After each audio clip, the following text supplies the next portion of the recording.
السلام عليكم، كيف دايرين؟ لاباس عليكم؟ نتمنى تكونوا على خير وتكونوا بصحه جيده ان شاء الله. ونتمنى كذلك تكونوا استفدتوا من الفيديو اللي حطيت لكم البارحه بخصوص الشروط اللي خصها تكون متوفره عندكم باش عاد ممكن تقدموا طلب للجنسيه الفرنسيه باغ ديكري. هاد الفيديو هذا اللي هضرت لكم عليه البارح راني نسيت ما قلت لكمش واحد جوج ديال الشروط، كذلك ماشي الشروط، جوج ديال الوثائق اللي خصكم حتى هما تحطوهم في الملف، وهما لو ريجستر كريمينال، يعني خصكم تبينوا انكم ما عندكمش سوابق جنائيه، وكذلك الاوراق ديال الطلاق الا كنتوا مطلقين. واخا ما غديروش دوموند باغ مارياج، ولكن الا كنتم مزوجين كيف قلت لكم البارح خص ضروري تحطوا كذلك عقد الزواج، والا كنتم مطلقين كذلك الورقه اللي كتدل انكم مطلقين. المهم انا هاد جوج ديال الوثائق نسيت ما قلتها لكمش البارح، ما زدتها لكمش.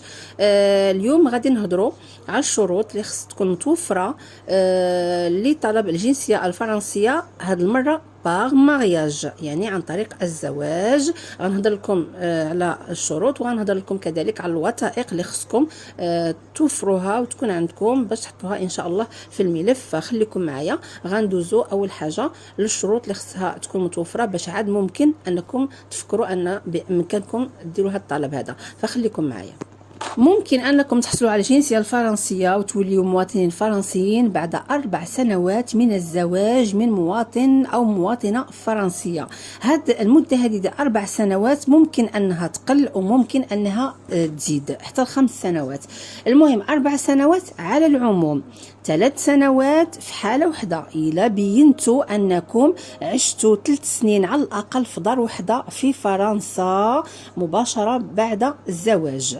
والمدة هذه ديال 4 سنوات أو 3 سنوات كتقدر تزاد حتى ل5 سنوات. فوقاش كتزاد ل5 سنوات باش عاد ممكن ديروا الطلب في حالة واحدة إلا ما كانش عندكم الدلائل اللي كتبين أنكم عشتوا على الأقل 3 سنوات في دار واحدة من بعد الزواج. المهم نتمنى أنني نكون شرحت هذه النقطة هذه.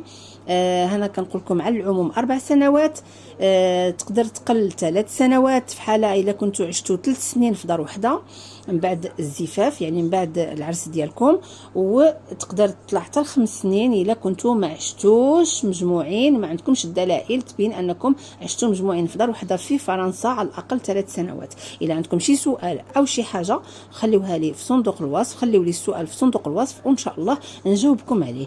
باش ما ننساش، إلا تزوجتوا في الخارج يعني خارج فرنسا ما تنساوش تسجلوا الزواج ديالكم، عقد الزواج ديالكم في السجل المدني الفرنسي قبل طلب الحصول على الجنسية الفرنسية. المهم هضرت لكم دابا على المده اللي خصكم باش عاد ممكن تفكروا انكم تقدموا هذا الطلب هذا. دابا غنقول لكم الشروط التاليه، يعني الشروط الاخرى اللي خاصكم حتى تكون متوفره.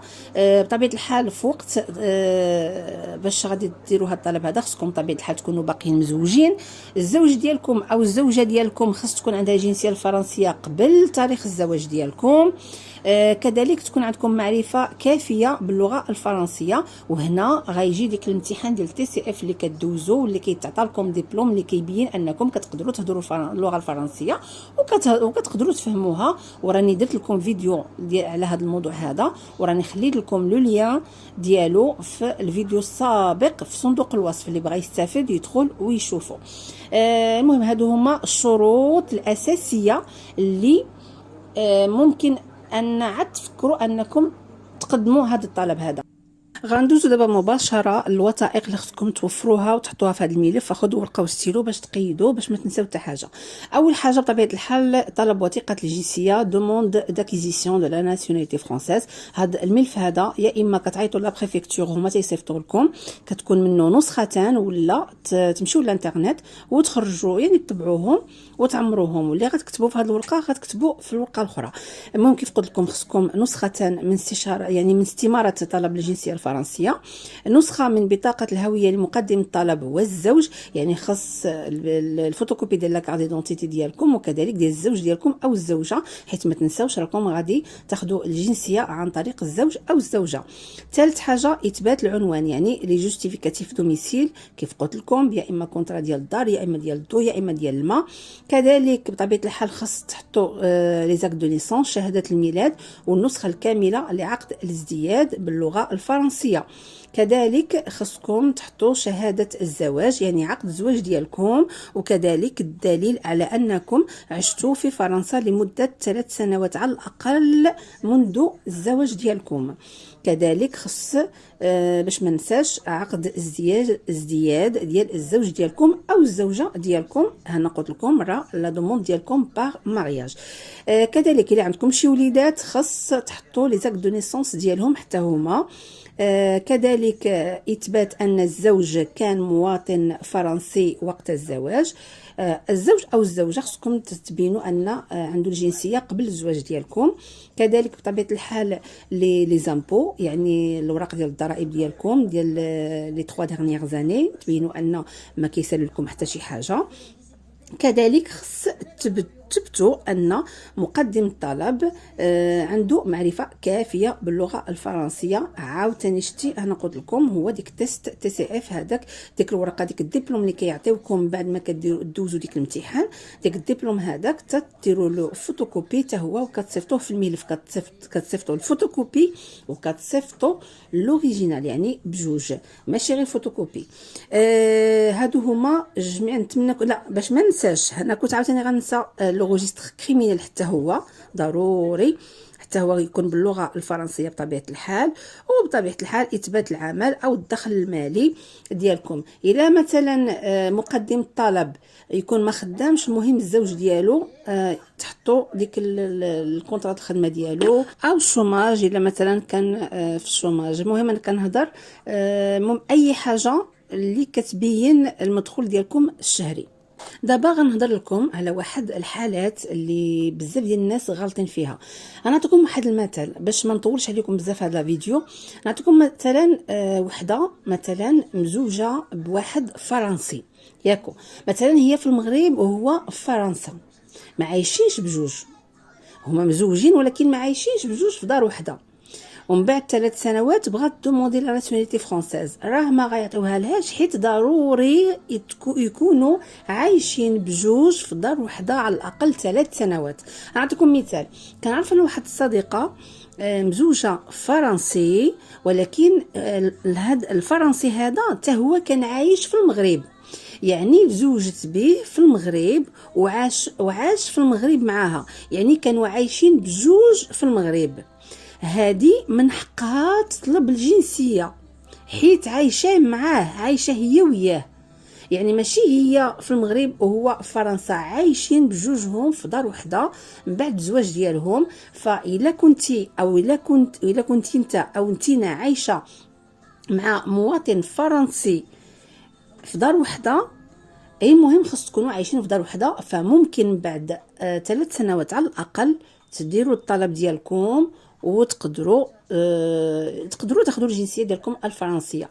هذه الحاله الاولى. الحاله الثانيه كنهضر بشويه باش غتفهموني، كنمشي معكم دقه دقه.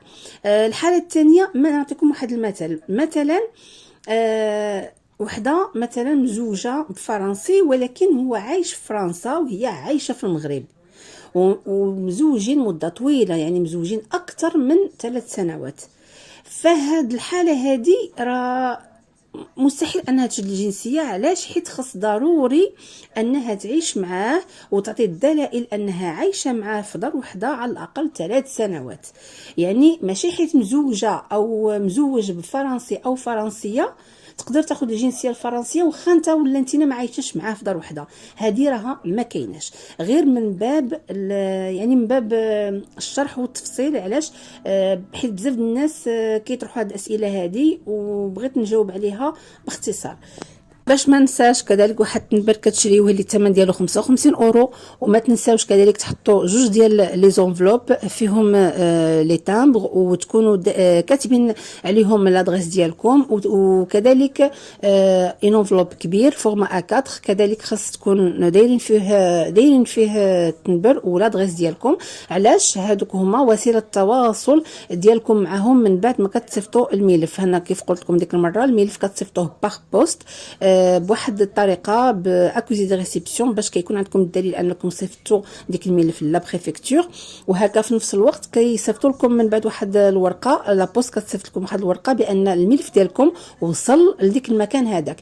المهم من بعد ما كتحطوا الملف فخصكم تساينوا تقريبا واحد الشهر الا ما صيفطوا لكم حتى حاجه، عرفوا بان الملف ديالكم كامل مكمول، وغادي يصيفطوا لكم واحد الورقه بحال ان ريسيبيسي اللي كيشرحوا لكم فيه ان ما محقكمش تعيطوا لهم ولا حتى حاجه حتى دوز 18 شهر، يعني مده ديال 18 شهر ما تعيطوا لهم ما حتى حاجه. المهم نتمنى هذا الفيديو يكون عجبكم. الموضوع ان شاء الله الماجي غنهضر لكم على الجنسيه الفرنسيه عن طريق الولاده، حيت كاين بزاف ديال الناس كيولدوا وليداتهم هنا في فرنسا، يا اما ما كيكونش عندهم الوراق يا اما ما كتكونش عندهم الجنسيه. واش من حقهم ياخذوا الوراق والجنسيه عن طريق الوليدات ديالهم؟ هذا الموضوع هذا ان شاء الله غنهضر لكم فيه في الفيديو الماجي، فما تنساوش تشاركوا في القناه اذا كنتوا باقيين ما شاركتوش، وديروا لنا كذلك اللايك باش تشجعونا. وشكرا لكم بزاف بزاف من القلب، تهلاو في راسكم بزاف بزاف. كيف قلت لكم اذا عندكم شي سؤال فخليوه لي ان شاء الله في التعليقات نجاوبكم عليه. دابا نقول لكم مع السلامه ونتلاقاو في الفيديو الجاي.